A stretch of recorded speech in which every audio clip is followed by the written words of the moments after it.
Superstar Jeet অভিনীত বহুল প্রতীক্ষিত ছবি কেউ বলে বিপ্লবী কেউ বলে ডাকাতের দ্বিতীয় গান ভোর অবশেষে মুক্তি পেয়েছে।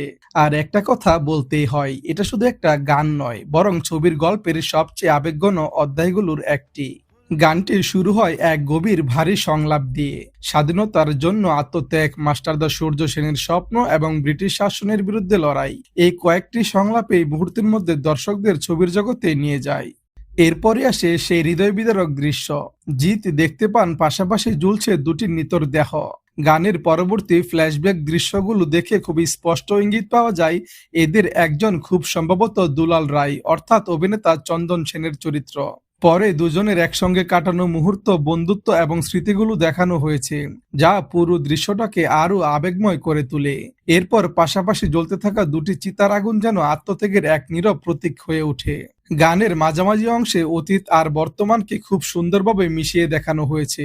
কোথাও বিপ্লবীদের একসঙ্গে পথ চলা, কোথাও লড়াইয়ের প্রস্তুতি, আবার কোথাও হারিয়ে যাওয়া মানুষদের স্মৃতি।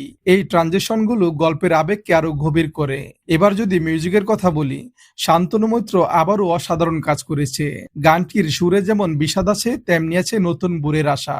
বারিশের লেখা কথাগুলো খুবই অর্থবহ, আর আদ্রিস ঘোষের কণ্ঠ পুরো গানটিকে এক অনন্য উচ্চতায় নিয়ে গেছে।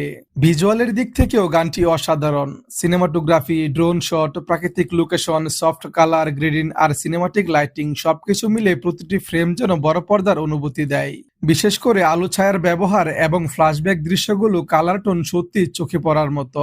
আর জিৎ এই ছবিতে তিনি যেন নিজেই নিজেকে ছাড়িয়ে গেছেন। সংলাপ ছাড়াই শুধু চোখের ভাষায় সুখ, যন্ত্রণা, অসহায়ত্ব আর প্রতিশোধের আগুন ফুটিয়ে তুলেছেন।